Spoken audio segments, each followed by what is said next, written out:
Question number first आपका है, which of the following property is generally not shown by metal. Metal metal जो होता है वह कौन सी प्रॉपर्टी शो नहीं करता है?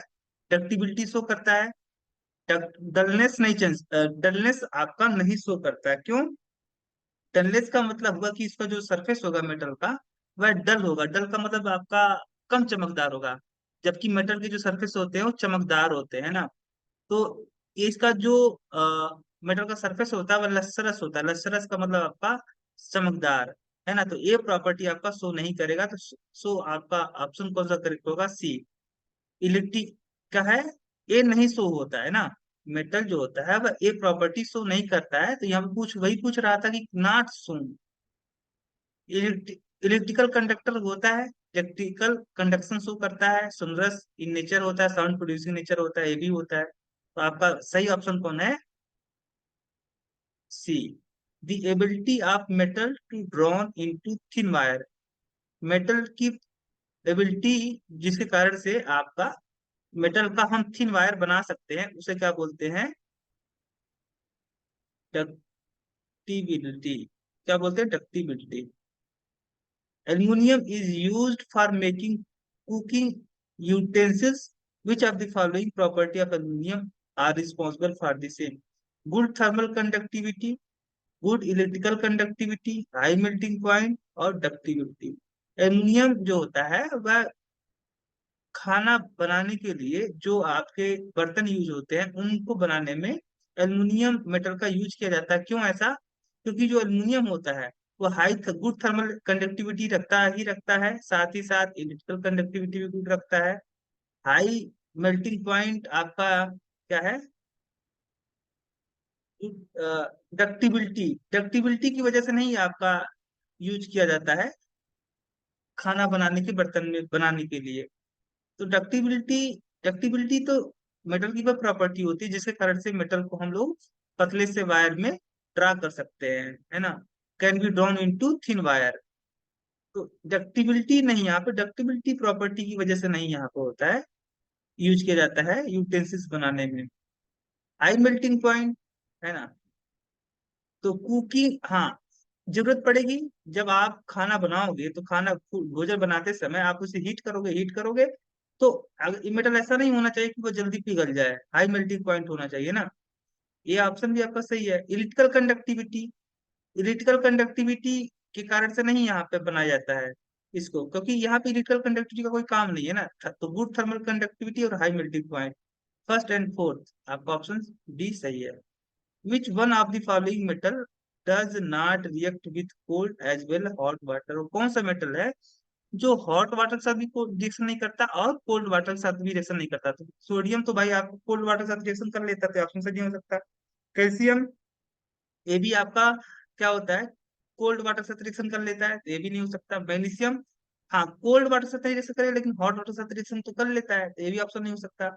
आयरन जो होता है वह हॉट वाटर और कोल्ड वाटर दोनों के साथ रिएक्शन नहीं करता है। आयरन स्टीम के साथ में रिएक्शन करता है, वाष्प के साथ में, भाप के साथ में रिएक्ट करता है। तो ऑप्शन आपका डी सही होगा। विच of the following oxide of iron would be obtain on prolong reduction of iron with steam? तो कौन सा, जब अगर हम एक लंबे समय तक प्रोलॉन्ग हीटिंग कर दे आयरन को विथ स्टीम, तो कौन सा ऑक्साइड बनता है? तो फिर आयरन अगर आपका लंबे समय तक हीट किया जाए स्टीम के साथ में तो बनाता है फेरिक ऑक्साइड Fe2O3। और यहाँ पे हाइड्रोजन गैस रिलीज होता है Fe2O3। कहाँ गया ये वाला option? What happen when calcium is treated with water? Calcium को अगर हम ट्रीट करें वाटर के साथ में तो क्या होगा? It does not react with water. नहीं, ये तो गलत है, रिएक्ट तो करेगा वाटर साथ में। It react violently with water, yes correct, ये भी आपका रिएक्ट करेगा, ट्रू है, ये तो ट्रू है।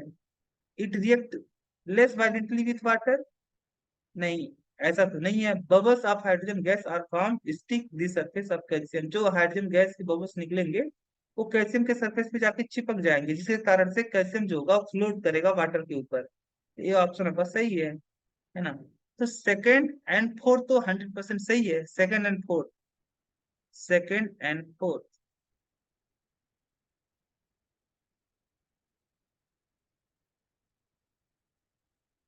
नहीं, अगर आप देखोगे अगर सोडियम से कंपेयर करोगे ना, सोडियम तो बहुत वायलेंटली रिएक्ट करता है वाटर के साथ में, जबकि कैल्शियम जो होता है, कैल्शियम लेस रिएक्टिव है सोडियम से, इस कारण से कैल्शियम से लेस रिएक्टिव होने की वजह से एक थोड़ा सा कम लेस वायलेंटली क्या करता है, रिएक्ट करता है।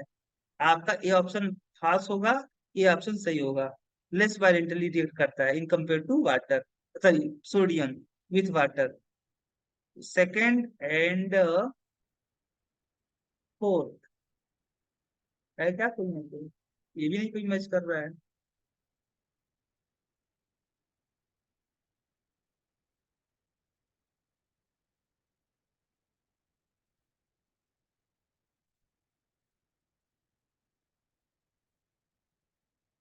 यहाँ पे ऑप्शन गलत दिया हुआ है, कोई मैच नहीं कर रहा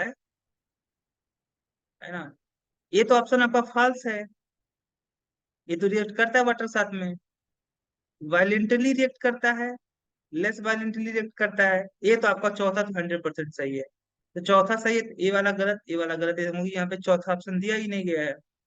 डी और ए में से कोई सही हो सकता है, तो अगर डी की हम एक मान के चले तो does not react with water, ये तो आपका फाल्स है। पहला तो किसी भी कीमत पे सही हो ही नहीं सकता, किसी भी कीमत पे नहीं सही हो सकता। तो थर्ड एंड फोर्थ ये आपके सही होंगे, है ना। चलो आगे चलते हैं।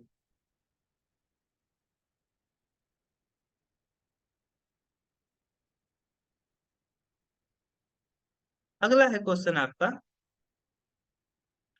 Generally metal react with acid to give salt and hydrogen gas. जब मेटल जनरली क्या करता है, एसिड के साथ में रिएक्शन करके हाइड्रोजन गैस प्रोड्यूस करता है और साल्ट बनाता है ना। Which of the following acid does not give hydrogen gas on reacting with metal except manganese and magnesium. Generally क्या होता है, मेटल जो होता है वह एसिड के साथ में रिएक्ट करके क्या देता है, साल्ट बनाता है और हाइड्रोजन गैस प्रोड्यूस करता है। जनरली यही होता है। हाँ, कुछ मेटल को छोड़ दिया जाए तब की बात है ना। Which of the following acid, कौन सा एसिड जो होता है वह रिएक्ट करके मेटल के साथ में हाइड्रोजन गैस नहीं देता है। कुछ मेटल को अगर कुछ को छोड़ दिया जाए तब, तो आपको नाइट्रिक एसिड होता है। नाइट्रिक एसिड जो होता है जनरली मेटल के साथ में रिएक्ट करके हाइड्रोजन गैस नहीं देता है, क्योंकि नाइट्रिक एसिड जो होता है वह ऑक्सीडाइजिंग एजेंट होता है, और जो हाइड्रोजन गैस प्रोड्यूस होता है ड्यूरिंग रिएक्शन उसको चेंज कर देता है H2O में, इस कारण से, है ना। तो वो आपका नाइट्रिक एसिड है। The composition of aqua regia, dilute HCl and concentrate HNO3, नहीं, है ना। एक्वा रेजिया क्या है, aqua regia is mixture of HCl and HNO3, और 3:1 के रेशियो में होते हैं, 3:1 के रेशियो में होते हैं ना।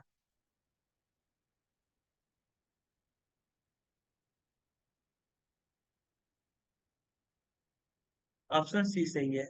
ए भी कंसंट्रेट होता है, ए भी कंसंट्रेट होता है, और HCl जो होता है 3 गुना होता है in compare to nitric acid. Option C सही है। Which of the following are not ionic compound, कौन सा कंपाउंड आयनिक कंपाउंड है, सोडियम क्लोराइड आयनिक कंपाउंड है, क्योंकि सोडियम आयन क्लोराइड आयन से मिलकर बना है। ये भी आपका, ये जो हाइड्रोजन क्लोराइड है इट इज कोवैलेंट कंपाउंड, क्योंकि इसमें कोवैलेंट बॉन्ड पाया जाता है। ये भी आपका आयनिक कंपाउंड नहीं है, यानी सेकंड एंड थर्ड सही है, ये आपका आयनिक कंपाउंड है। Which one of the following properties not generally exist by ionic compound, ionic compound कौन सी प्रॉपर्टी जनरली शो नहीं करते, सॉल्युबिलिटी इन वाटर। भाई, जो आयनिक कंपाउंड वाटर में क्या होता है, डिजोल्व हो जाते हैं, तो इनकी सॉल्युबिलिटी क्या होती है, वाटर में ज्यादा होती है। तो यहाँ पे बोला कि नाट, नाट याद रखना, नाट ये तो आपका ट्रू है ना। Elliptical conductivity in solid state, है ना।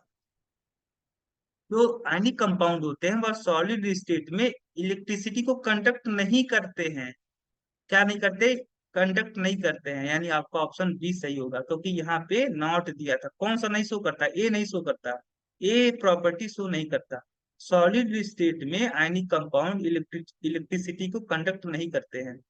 High melting point, high boiling point होता है, ये बात आपका ट्रू है, ये भी ट्रू है। इलिप्टिकल कंडक्टिविटी मोल्टन स्टेट, ये भी सही है। गलित अवस्था में यानी गलाने पे, अगर आपका यानी कंपाउंड अगर गलित अवस्था में यानी गला दिए गए हैं, तो वो इलेक्ट्रिसिटी को क्या करेंगे, कंडक्ट करेंगे। ये भी ट्रू था, यही आपका गलत था और यही नहीं शो किया जाएगा आयनिक कंपाउंड द्वारा। Which of the following metal exist in their native state in nature? Copper, हाँ कॉपर एग्जिस्ट करता है, आयरन भी सॉरी गोल्ड भी एग्जिस्ट करता है, जिंक नहीं एग्जिस्ट करता है, सिल्वर आपका नेटिव स्टेट में एग्जिस्ट करता है, ये भी करता है। हालांकि अगर मैं बात करूं, गोल्ड तो 100% होगा ना, तो सेकंड वाला तो जिसमें नहीं होगा उसको गलती काट दो, सेकंड जिसमें नहीं होगा उसको गलत काट दो, है ना। First and second, second and third, third वाला जिसमें होगा तो भाई गलती हो जाएगा।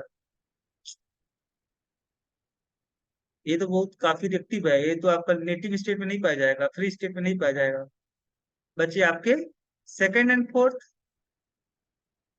सेकंड गोल्ड एंड सिल्वर, और फर्स्ट का मान के चलो तो कॉपर एंड गोल्ड, है ना।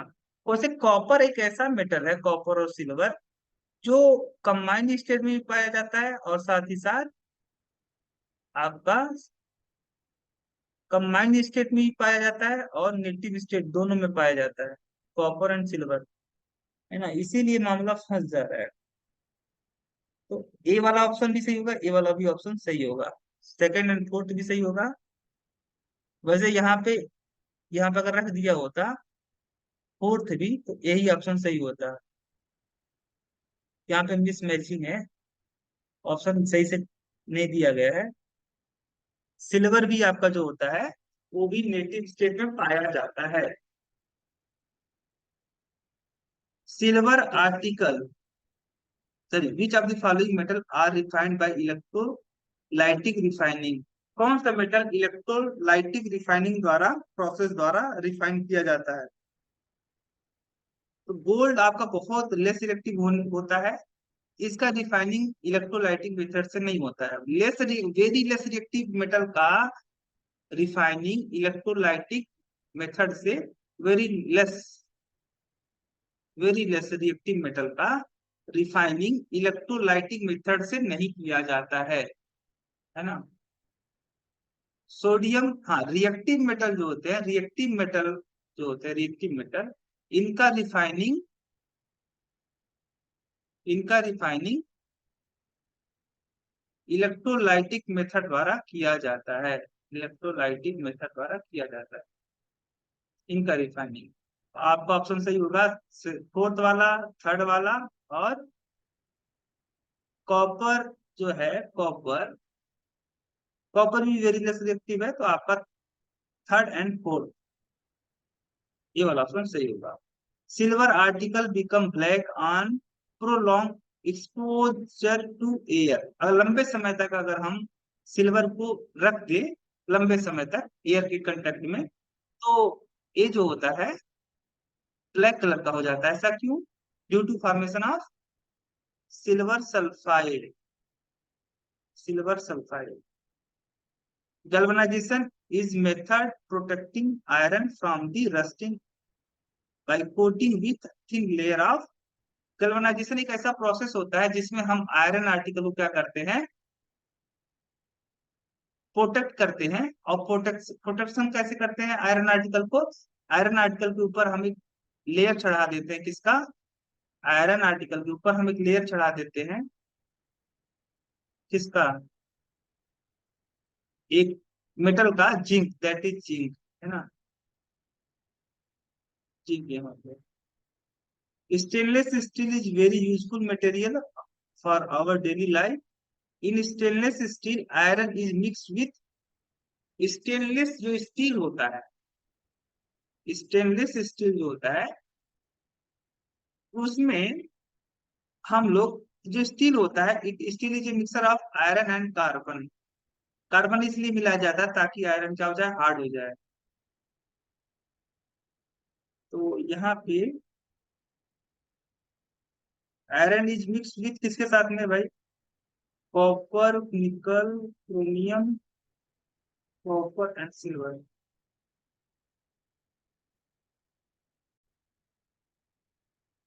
तो जो स्टेनलेस स्टील होता है उसमें आपका आयरन और कार्बन होता है कुछ अमाउंट में, लगभग 10.5% परसेंटेज होता है, वह क्रोमियम का होता है।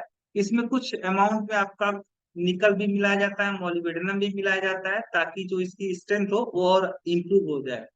तो यहाँ पे आपका क्रोमियम निकल, आयरन और कार्बन तो नहीं है, क्रोमियम और निकल। कहाँ गया क्रोमियम और निकल? ये वाला ऑप्शन आपका सही है।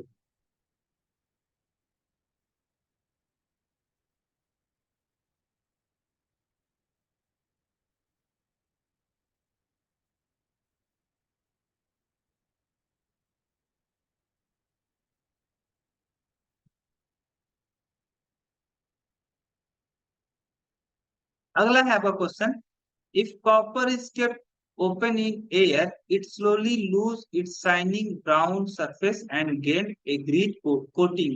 It is due to the formation of, अगर कॉपर को आप लंबे समय तक छोड़ दोगे तो इसका जो सरफेस होता है, इसके सरफेस के ऊपर एक ग्रीन कलर का कोटिंग, सफेद धब्बा, कॉपर वेसल के ऊपर एक ग्रीन कलर का धब्बा डिपॉजिट हो जाता है। वो जो धब्बा होता है ग्रीन कलर का, तो किसके कारण से होता है? तो copper carbonate. Generally, metal are solid in nature. Which of the following metal is found in liquid state at room temperature?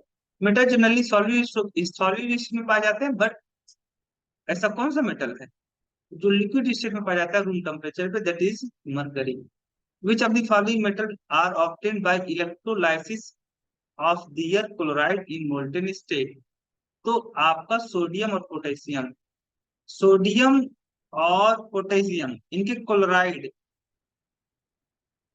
ये दोनों जो मेटल हैं सोडियम और कैल्शियम, इनके क्लोराइड जो होते हैं, इनके क्लोराइड से हम इनके मेटल को ऑब्टेन करते हैं। अगर हम सोडियम क्लोराइड के को पिघला करके उसमें इलेक्ट्रिसिटी पास आउट कर दें तो कैथोड पे सोडियम आपका डिपॉजिट हो जाएगा। और इसी तरीके से अगर कैल्शियम क्लोराइड को पिघला करके इसके मोल्टेन स्टेट में हम इलेक्ट्रिसिटी पास आउट कर दे तो कैल्शियम डिपॉजिट हो जाएगा at cathode. Generally non metal देखो, जो आपकी वेरी हाई रिएक्टिव है, very high reactive metal, very high reactive metal जो होते हैं उनको हम लोग ऑब्टेन करते हैं कैसे? By electrolytic process. Electrolytic process, electrolytic process द्वारा हम लोग उस मेटल को, इलेक्ट्रोलाइटिक प्रोसेस द्वारा, इलेक्ट्रोलिसिस द्वारा हम लोग उस मेटल को, यानी हाई रिएक्टिव मेटल को ऑब्टेन करते हैं। हाई रिएक्टिव मेटल के एक्सट्रैक्शन में हम लोग इलेक्ट्रोलाइसिस मेथड का यूज करते हैं। Generally non metal are not lustrous. Generally क्या होता है, नॉन मेटल का जो सरफेस होता है वो लसरस नेचर का नहीं होता, चमकदार नहीं होता है। फिर भी which of the following non metal is lustrous? That is iodine. Which of the following four metal would be displaced from the sodium of its salt by other three metal? वो कौन सा आपका, विच one of the following four metal, ये चारों metal लिखे गए, इन चारों metal में से कौन सा फोर मेटल है, विच, इन चारों मेटल में से कौन सा आपका मेटल है would be displace from this solution of it salt by other three metal? तो कौन सा एक मेटल है जो अदर थ्री मेटल, ये चार मेटल है ना, ये चार मेटल में से कौन सा आपका मेटल है जो बाकी थ्री मेटल से डिस्प्लेस हो जाएगा? तो दैट इज आपका मैग्नीशियम जो होगा, मैं, ये जो आपका होगा सिल्वर। सिल्वर जो होगा मैग्नीशियम से भी डिस्प्लेस हो जाएगा, जिंक से भी डिस्प्लेस हो जाएगा, कॉपर से भी हो जाएगा, डिस्प्लेस हो जाएगा, क्योंकि सिल्वर की रिएक्टिविटी सबसे कम होगी। सिल्वर से ज्यादा रिएक्टिव कॉपर, कॉपर से ज्यादा रिएक्टिव जिंक, जिंक से ज्यादा रिएक्टिव मैग्नीशियम। सिल्वर सबसे डिस्प्लेस हो जाएगा, इससे भी, इससे भी, इससे भी। ये ऑप्शन सही है। अगला है आपका 2 ml of concentrate HCl and HNO3, a mixed concentrate HCl and concentrate HNO3 in the ratio of 3:1, है ना, were taken in test tube labeled as A, B, C, A small। रुक जाओ, पहले आप अच्छे से इसे देखो। 2 ml of each concentrate HCl and HNO3 and a mixture of concentrate HCl and HNO3 in the ratio of 3:1 were taken in test tube labeled A, B, C। तीन test tube है भाई, ए, एक टेस्ट ट्यूब ए है, एक test tube B है, एक test tube सी है। ये ए है, ए बी है, सी है। और 2 ml प्रत्येक टेस्ट ट्यूब में क्या लिया गया? 2 ml each of concentrate HCl NaCO3 and a mixer of concentrate HCl NaCO3 in the ratio of 3:1 taken in the test tube. एक टेस्ट ट्यूब में आपका HCl लिया गया, एक टेस्ट ट्यूब में आपका 2 ml HNO3 लिया गया, और एक टेस्ट ट्यूब में आपका HCl और HNO3 का मिक्सर लिया गया इन 3:1। HCl और HNO3, है ना। अब कह रहा है small piece of metal was put in each test tube. एक छोटा सा मेटल का टुकड़ा प्रत्येक टेस्ट ट्यूब में पुट किया गया, रखा गया। No change occur in the test tube a and b. A और बी में कोई भी फर्क नहीं हुआ। इस मेटल को हम लोग जब रख रहे हैं ए एंड बी में तो कोई भी फर्क नहीं है, यानी इसका मतलब डिजोल्व नहीं हो रहा है। जो मेटल आपका है वो डिजोल्व नहीं हो रहा है, ना तो टेस्ट ट्यूब ए में डिजोल्व हो रहा है, ना तो टेस्ट ट्यूब बी में। But the metal got dissolve in the test tube c respectively. C में क्या होता है? डिजोल्व हो जाता है। द मेटल कुड बी, वो मेटल कौन सा हो सकता है? तो मेटल आपका गोल्ड होता है, गोल्ड। जो गोल्ड होता है वह न तो HCl में डिजोल्व होता है, न तो HNO3 में डिजोल्व होता है, लेकिन एक्वा रेजिया मतलब कंसंट्रेट HCl और HNO3 के मिक्सर में डिजोल्व हो जाता है। That is gold.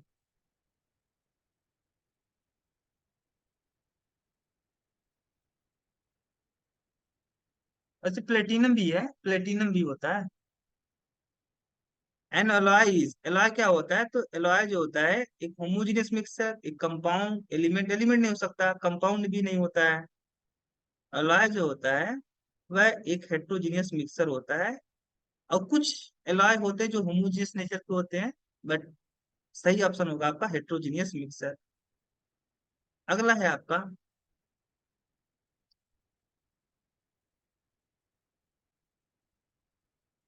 अगला है आपका कि an electrolytic cell consist of. जो इलेक्ट्रोलाइटिक सेल होता है वो क्या रखता है? इलेक्ट्रोलाइटिक सेल क्या होता है? ऐसा सेल जिसमें हम लोग रोज सेल, ऐसा सेल जो क्या करता है? इलेक्ट्रोलाइसिस करवाने में काम आता है, इलेक्ट्रोलाइसिस। ऐसा सेल जो इलेक्ट्रोलाइसिस यानी कंपाउंड को ब्रेक करने में यूज में लाया जाता है, ऐसे सेल को हम लोग बोलते हैं इलेक्ट्रोलाइटिक सेल। इलेक्ट्रोलाइटिक सेल में क्या करते हैं हम लोग? इलेक्ट्रिक बाहर से एक्सटर्नल क्या करते हैं? बाहर से हम लोग इलेक्ट्रिकल एनर्जी देते हैं, और इलेक्ट्रिकल एनर्जी जो होता है वह केमिकल एनर्जी में चेंज हो जाता है। केमिकल एनर्जी, है ना। इसमें हम लोग क्या करते हैं? जो कंपाउंड होता है उसको हम ब्रेक करते हैं बाय गिविंग इलेक्ट्रिसिटी। तो इसमें हम देखते हैं कि जो आपका हमारा कैथोड होता है ना। कैथोड जो होता है ये आपका निगेटिव पोल से जो जुड़ा हुआ इलेक्ट्रोड होता है उससे हम बोलते हैं कैथोड, है ना। और जो पॉजिटिव पोल से जुड़ा हुआ जो आपका इलेक्ट्रोड होता है उसे बोलते हैं एनोड। एनोड जो कैथोड होगा वह निगेटिवली चार्ज होगा, और कैथोड क्या होगा? Positively charge. तो पॉजिटिव चार्ज कैथोड, नहीं पॉजिटिव चार्ज कैथोड नहीं, negative charge anode. Negative charge anode, anode तो पॉजिटिवली चार्ज होता है, ये भी नहीं सही है। पॉजिटिव चार्ज एनोड, हाँ पॉजिटिव चार्ज एनोड, और नेगेटिव चार्ज कैथोड।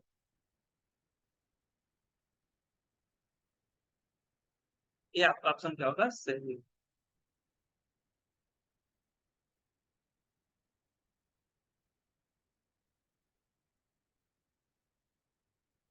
तो थर्ड एंड फोर्थ,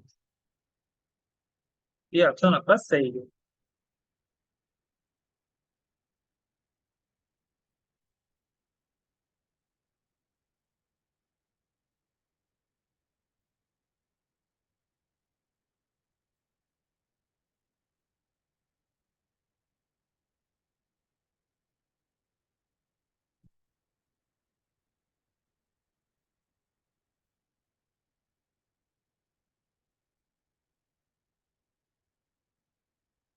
ठीक है। अगला है आपका during electrolytic refining of zinc it it's gets. जब हम क्या करते हैं जिंक का इलेक्ट्रोलाइटिक रिफाइनिंग करते हैं जिंक का, तो क्या होता है, इट्स गेट। तो जिंक, जो जिंक होता है ना, अगर हम जिंक का इलेक्ट्रोलाइटिक रिफाइनिंग करें तो हमें क्या करना पड़ेगा, जो क्रूड जिंक मेटल होगा उसको हमको क्या बनाना पड़ेगा, एनोड। और जो आपका प्योर जिंक होगा उसे बनाना पड़ेगा, सॉरी, जो क्रूड आपका जिंक होगा, क्रूड जिंक, उसे बनाना पड़ेगा एनोड, और जो प्योर जिंक होगा उसे बनाना पड़ेगा कैथोड, है ना।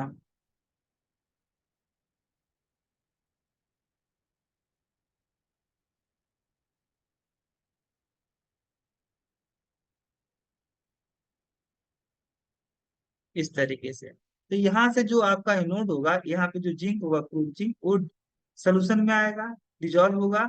और यहाँ पे जिंक जो होगा वो डिजॉल्व होकर के सोल्यूशन में जिंक आयन के फॉर्म में आएगा, और ये जो जिंक आयन होगा इस पे जाके डिपॉजिट हो जाएगा। तो यहाँ पे क्या पूछ रहा है भाई, it get deposit on cathode, ये ऑप्शन आपका सही है।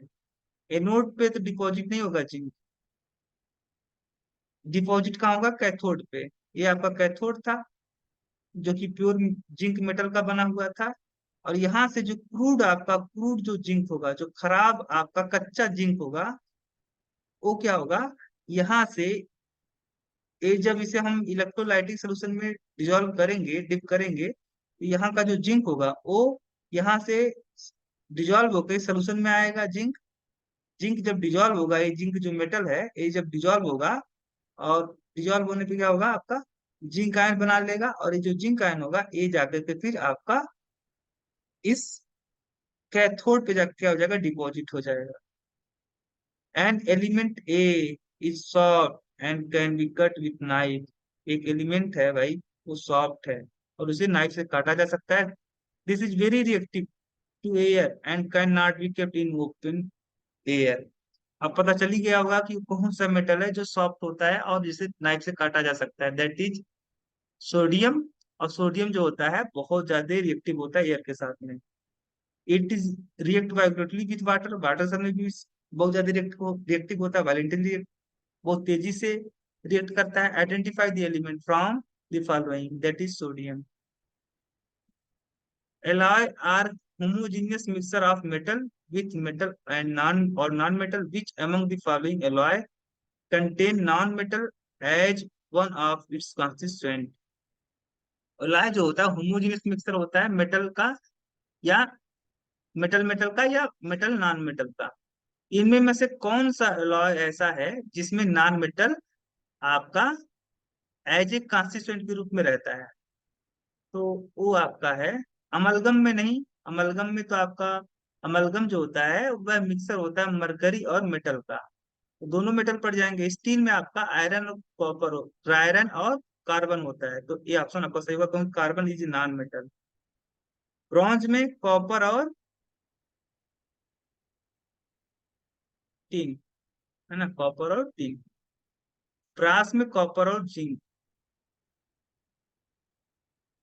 ये आप दोनों मेटल हैं, ये भी दोनों मेटल है, यहाँ पे वाला ऑप्शन आपका सही होगा, क्योंकि यहाँ पे कॉपर जो होगा वो एज ए कंस्टिट्यूएंट, सॉरी, जो कार्बन होगा वो एज ए कंस्टिट्यूएंट होगा ऑफ स्टील, और carbon is non metal. Which among the following statement is incorrect for the magnesium metal। कौन सा स्टेटमेंट आपका गलत है, किसके लिए, alloy are homogeneous mixture of metal with metal और नॉन मेटल। सर ये हो गया ना। Question number 27, which among the following statement is incorrect for magnesium metal। Magnesium metal के लिए कौन सा स्टेटमेंट गलत है, it burn in oxygen with dazzling flame light, ये तो आपका ट्रू है। It react with cold water, magnesium cold water से रिएक्शन करता है, नहीं भाई, ये फॉल्स है। It react with hot water, हाँ रिएक्ट करता है, ये ट्रू है। It react with steam to form magnesium hydroxide and evolution of hydrogen gas, ये भी ट्रू है। तो आपका कौन सा आपका गलत होगा ऑप्शन, ऑप्शन बी वाला जो होगा आपका बी गलत होगा। Which among the following alloy contain mercury as one of its constituent. तो zinc amalgam, zinc amalgam is a mixture of zinc and mercury.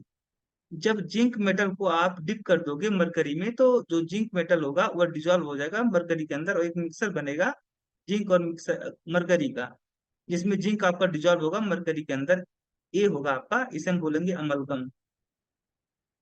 Reaction between X and Y form the compound Z. X lose electron, Y gain electron, which of the following property is not shown by Z. X और Y के बीच में reaction हुआ, X ने electron loss किया, Y ने electron gain किया, और एक कंपाउंड बना जेड। यानी जो जेड होगा वो कैसे बन रहा है, by complete transfer of electron, जिसमें एक्स क्या कर रहा है, इलेक्ट्रॉन लॉस कर रहा है, वाई क्या कर रहा है, इलेक्ट्रॉन गेन कर रहा है। तो ये आयनिक कंपाउंड होगा। आयनिक कंपाउंड कौन सी प्रॉपर्टी शो नहीं करता है, हाई मेल्टिंग पॉइंट तो होता है, तो ट्रू है। आयनिक कंपाउंड का तो मेल्टिंग पॉइंट हाई होता है। लो मेल्टिंग पॉइंट, ए नहीं, लो मेल्टिंग पॉइंट नहीं होता है। ये आपका ऑप्शन सही होगा। अगर से सॉलिड, हाँ सॉलिड इसमें पाया जाता है, ये तो आपका ट्रू है।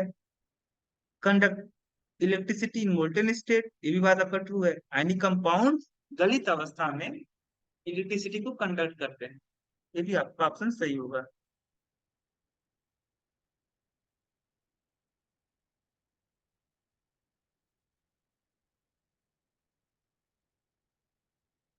अगला क्वेश्चन है आपका, the electronic configuration of three metal X Y Z are इतना इतना इतना, which of the following is correct. X देखोगे तो एक्स का इलेक्ट्रॉनिक कॉन्फ़िगरेशन क्या है, 2 8। 2 8 का मतलब ये आपका, ये तो आपका नियान का कॉन्फ़िगरेशन है। तो नियान तो आपका क्या होगा, नियान तो नोबेल गैस है, अनरिएक्टिव गैस है, अनरिएक्टिव एलिमेंट है। Y287 ये तो क्लोरीन का है, और क्लोरीन जो होता है नॉन मेटल होता है ना। Then Y is non metal, Y is non metal. और जेड जो है 282, यानी मैग्नीशियम का है, मैग्नीशियम एक मेटल है। ये ऑप्शन आपका सही होगा। along the metal, although metal form basic oxide, which of the following metal are form and amphoteric oxide। Metal oxide आपके बेसिक नेचर के होते हैं, लेकिन कौन सा आपका मेटल है जो एम्फोटेरिक ऑक्साइड नेचर का होता है, जिसका ऑक्साइड एम्फोटेरिक नेचर का होता है, that is aluminium. Generally non metal are not conductor of electricity. Non metal electricity को कंडक्ट नहीं करते हैं, लेकिन फिर भी कौन सा आपका नॉन मेटल है जो गुड कंडक्टर है, that is graphite. Electrical wire have coating of insulating material. The material generally use is as, जो इलेक्ट्रिकल वायर होते हैं इनके, electrical wire have coating of insulating material, इनके ऊपर एक आपका मटेरियल छड़ा होता है, इंसुलेटिंग मटेरियल, है ना, ताकि हम इसे जब टच करें तो, चूंकि इंसुलेटिंग मटेरियल क्या करेगा आपका, इलेक्ट्रिसिटी को कंडक्ट नहीं करेगा, यानी ये इसमें आपका करंट नहीं आएगा। इसके ऊपर से जो आपका कोटिंग होगा, जिस मेटल का, जिस भी मेटल का आपका इंसुलेटिंग मटेरियल का आपका कोटिंग होगा, उसमें आपका करंट नहीं आएगा, तो आप उसे टच कर सकते हो, है ना। तो वो कौन सा है आपका भाई insulating material, PVC polyvinyl chloride, हाँ यही आपका हो सकता है। ग्रेफाइट, ग्रेफाइट तो कंडक्टर होता है भाई। सल्फर, सल्फर जो होता है,